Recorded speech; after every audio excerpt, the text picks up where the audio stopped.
inkrah untuk negara. Masa yang akan datang, kewajiban mula menjadi tanggunganmu terhadap nusa, menjadi tanggunganmu terhadap nusa.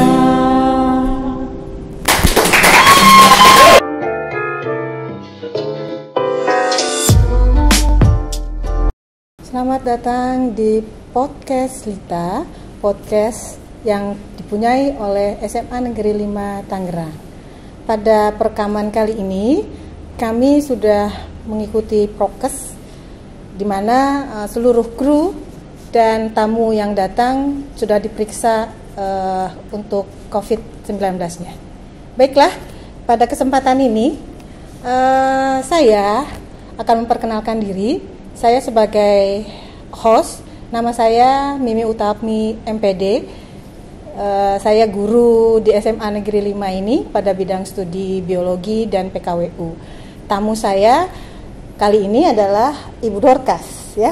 Ibu Dorcas adalah guru senior sejarah, ya Bu, di SMA Negeri 5. Dan selama beberapa menit ke depan kami akan berbicara bincang-bincang ringan, ya, mengenai kehidupan Bu Dorcas, dan tema yang kita akan usung pada kesempatan ini adalah tema di mana Indonesia adalah Indonesia yang tangguh, kuat, dan Indonesia yang tumbuh.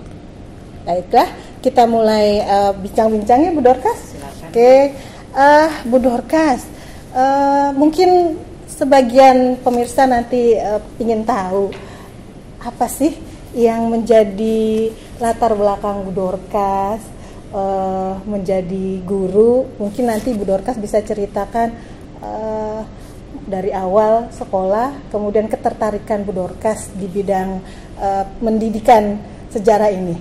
Silakan Bu Dorcas. Terima kasih buat kesempatan pada hari ini buat saya sebagai guru sejarah.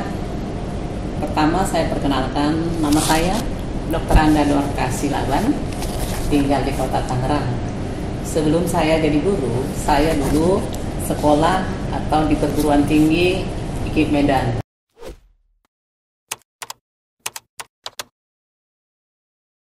Saya memang memilih jurusan sejarah karena sejak kecil sejak SMP guru saya ada yang sangat keren mengajarkan sejarah.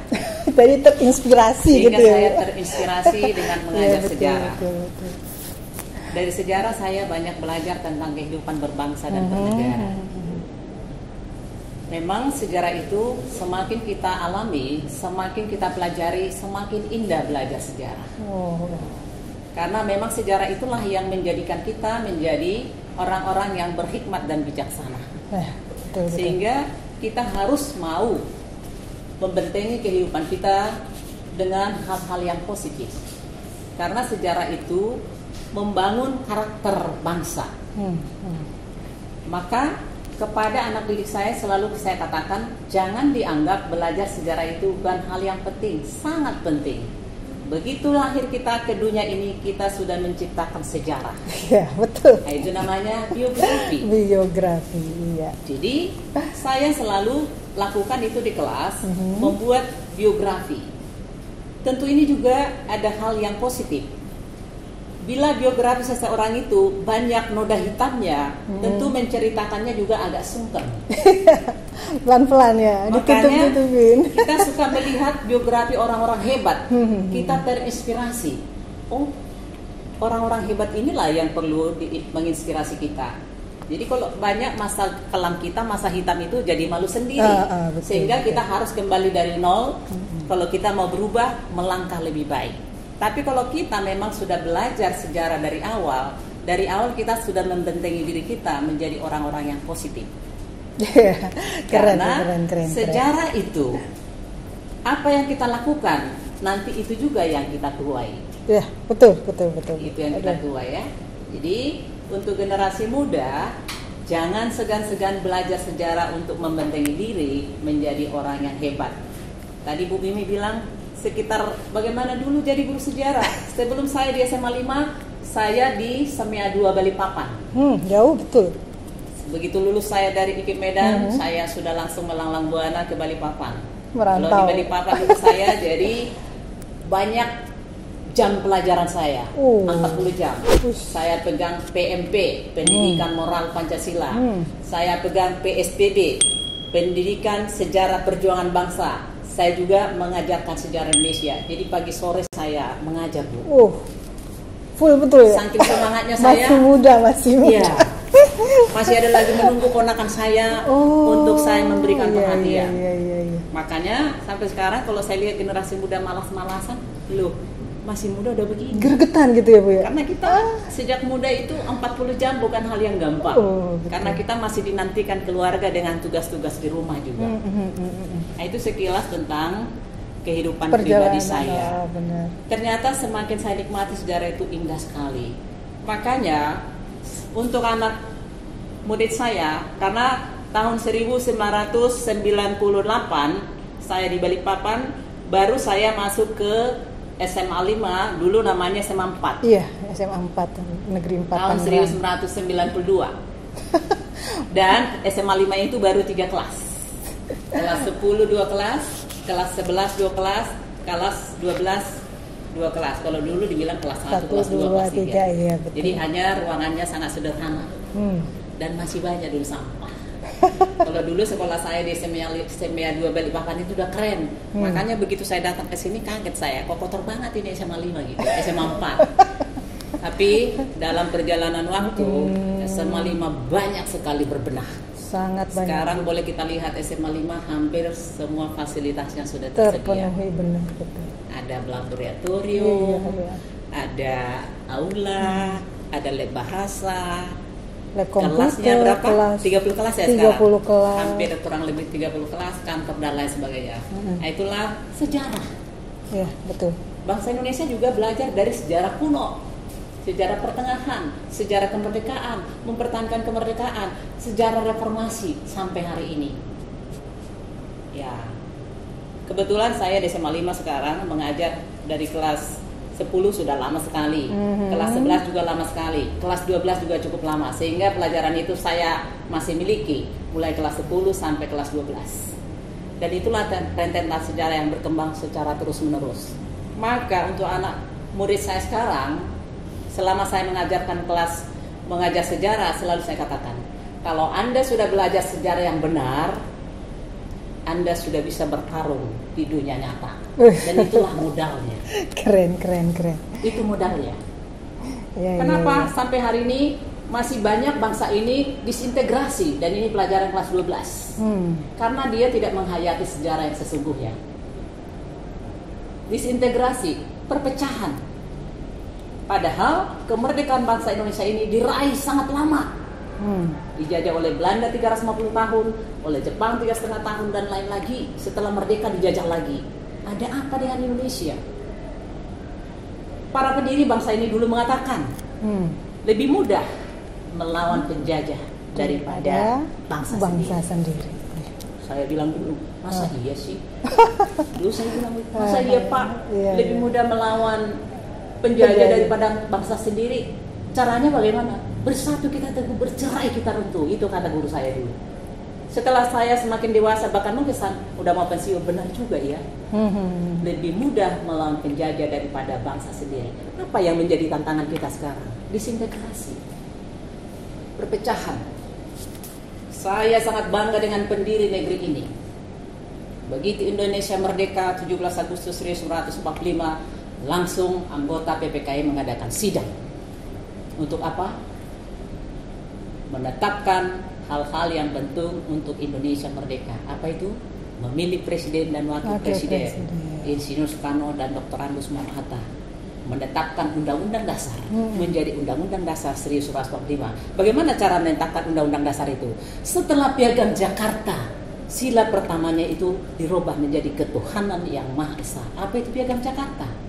Hasil panitia kecil, panitia 9. Sila pertama, ketuhanan dengan kewajiban menjalankan syariat Islam bagi pemeluk-pemeluknya. Anggota sidang mengatakan, sila pertama belum cocok dengan pribadi bangsa Indonesia. Karena Indonesia negara yang beraneka ragam, yang bineka tunggal ika, tolong ditinjau kembali sila pertama Piagam Jakarta. Maka diputuskan sila pertama Piagam Jakarta itu menjadi ketuhanan yang Maha Esa dan seterusnya seperti yang sekarang. Tolong dipelajari anak-anak, kalau Piagam Jakarta itu hanya sila pertama yang berbeda dengan sila yang ada sekarang. Maka dikatakan pada sidang PPK yang pertama itu 18 Agustus 1945 yaitu nomor 2 menetapkan Undang-Undang Dasar menjadi Undang-Undang Dasar 45.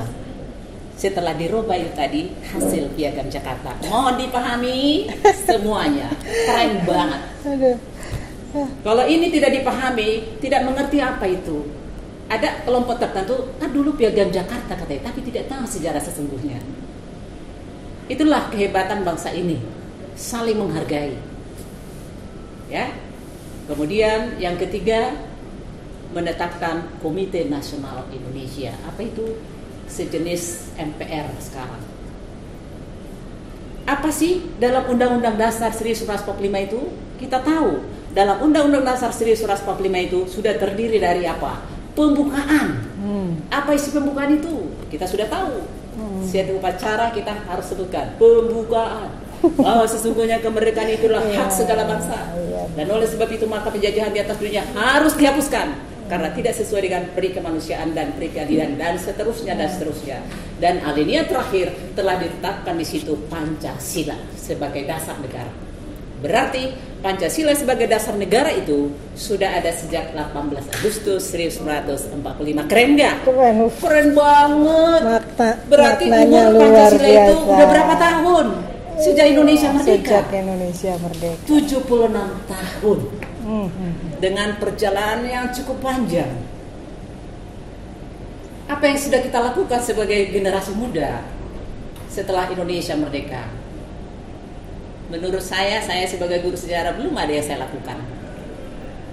Kalau saya kenapa tuh, Bu? Dengan perjuangan para pendiri bangsa ini. Kenapa tuh, Bu?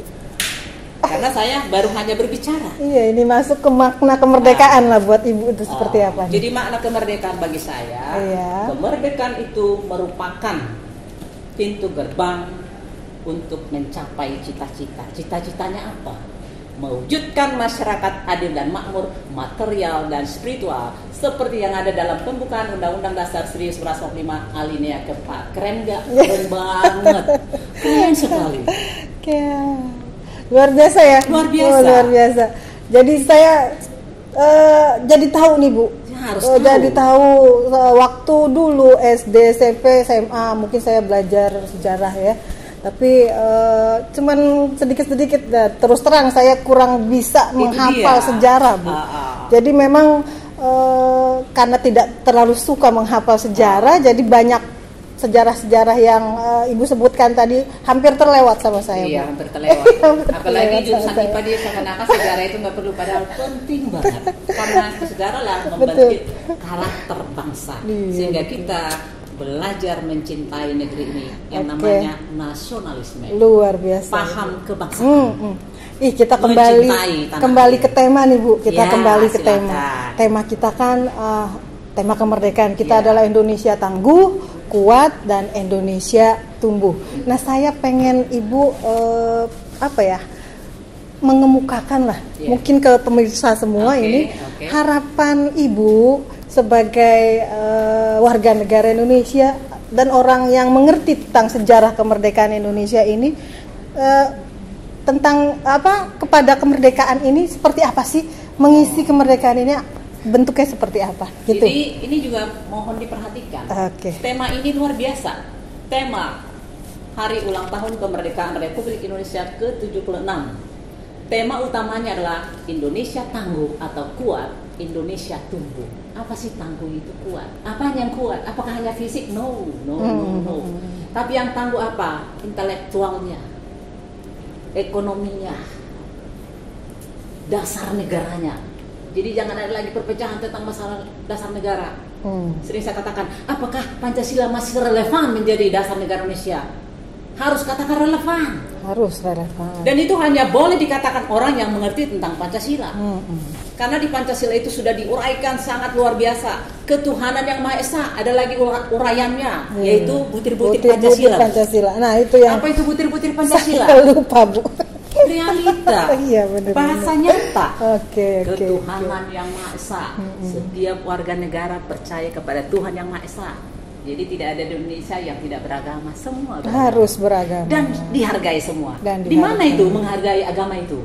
Undang-Undang Dasar 1945 pasal 29 ayat 1 dan 2. Keren banget. Keren sekali. Iya. Jadi kok hari gini masih ada orang yang tidak senang dengan agama lain? Itu tidak belajar sejarah yang benar. Iya. Kurang bahkan ada sejarah. Banyak guru-guruku juga temanku kok nggak ngerti, kok ikut arus gitu. Dia lulusnya dari mana? Apakah dia belajar sejarah yang benar? Saya kira kalau seluruh siswa belajar sejarah yang benar, pastilah dia sudah kuat mengenai dasar negaranya. Dan tidak ada orang yang bisa untuk menggoyang pribadinya. Jadi arti kuat di situ, kuat intelektualnya, kuat tentang dasar negaranya, dasar fondasi. Kalau sudah kuat fondasinya, ibarat kita membangun rumah tingkat berapapun, fondasinya sudah kuat. Tidak mudah digoyang gitu ya, Bu? Susah. Tapi kalau fondasinya, dasarnya nggak kuat, dengan isu apapun dia sangat rapuh. Betul. Setelah rapuh, ada nggak orang yang menolong? Enggak. Yang menolong kita siapa? Kita sendiri. Jangan pernah berharap kita ditolong orang. Benar. Itu hanya slogan kosong. Begitu orang jatuh, ya sudah.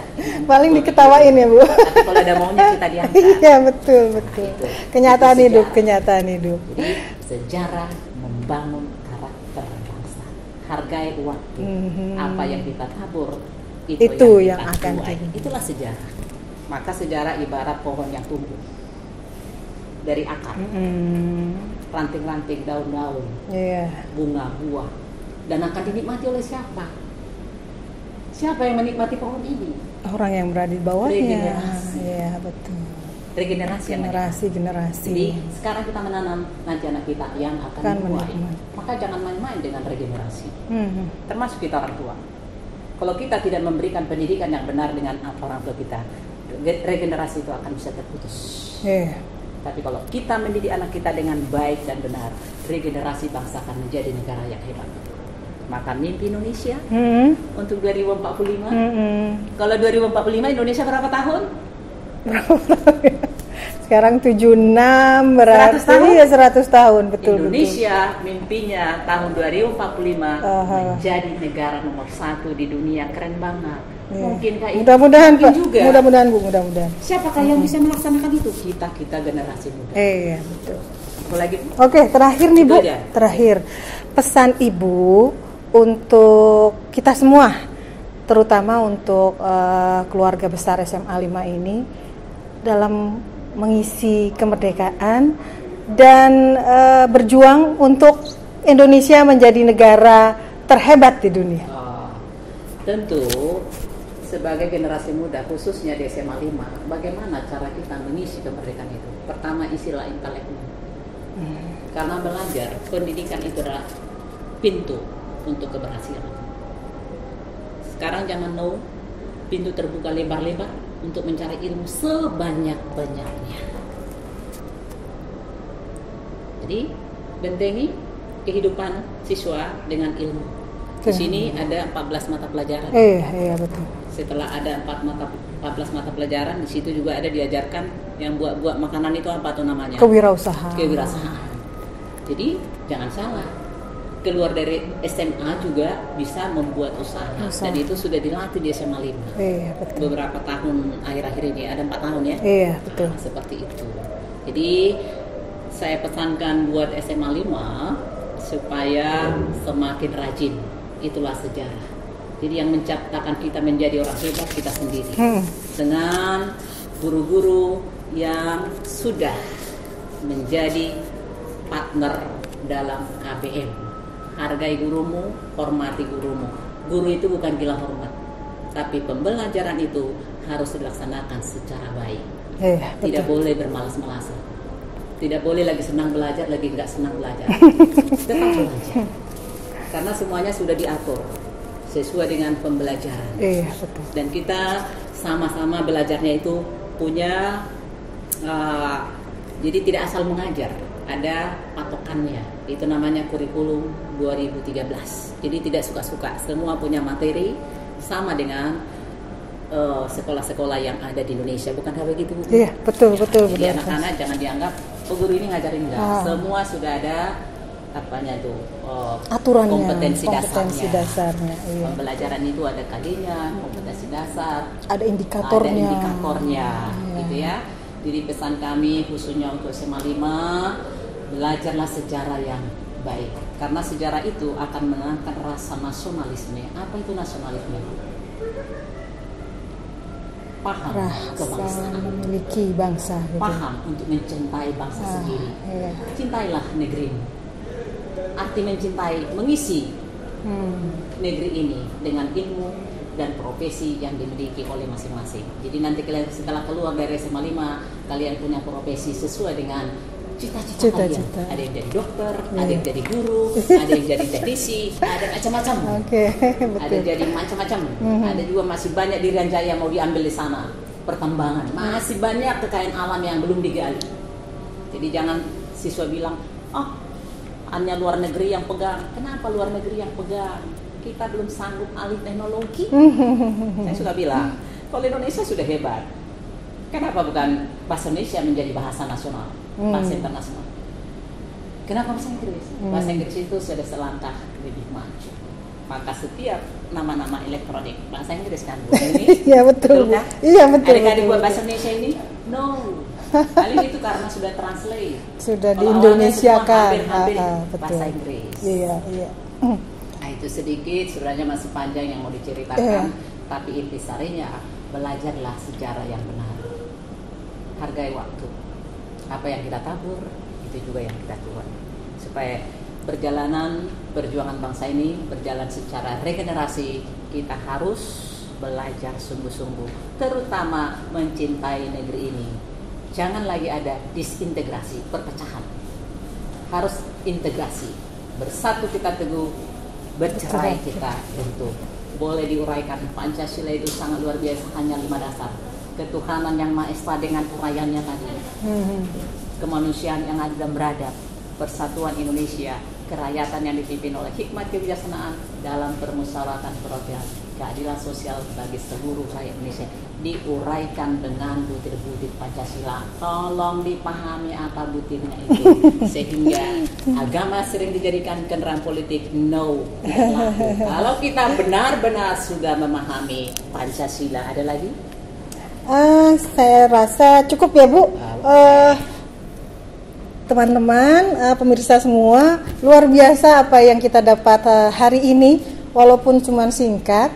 Ternyata kematangan jiwa dan pemikiran dari Bu Dorcas ini memang benar-benar luar biasa.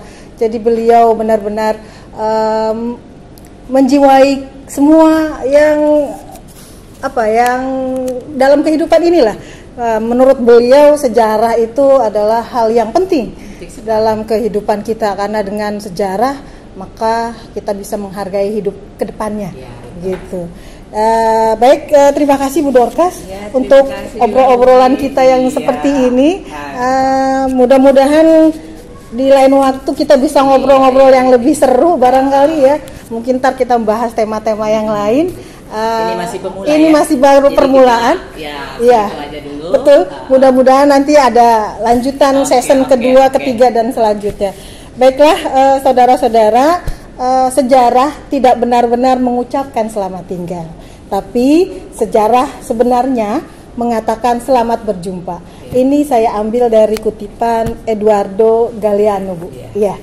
Baik, teman-teman semua dan pemirsa, sampai di sini mungkin pertemuan kita. Terima kasih untuk kebersamaan kita selama ini. Buat kru yang membantu proyek ini, saya dan Bu Dorcas mengucapkan apresiasi yang sebesar-besarnya dan terima kasih karena kegiatan ini hebat ya, Bu ya, buat anak-anak ini perlu ditingkatkan. Jadi kreativitas yang cukup menjanjikan. Cukup menjanjikan. Baiklah, sampai berjumpa lagi di podcast Lita kita selanjutnya. Untuk semuanya, sampai jumpa. Sampai jumpa. Terima kasih. Terima kasih.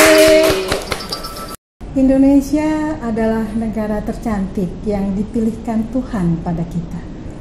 Di sini kita jumpai berbagai macam agama, suku, bahasa, dan kebudayaan yang menyatu secara harmonis indah.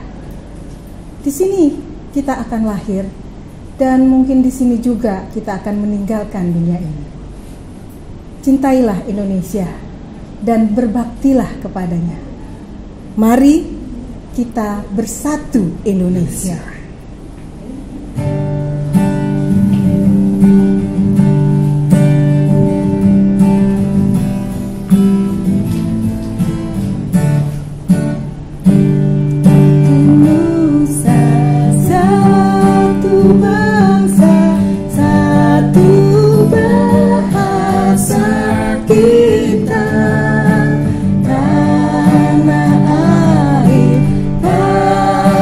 Jauh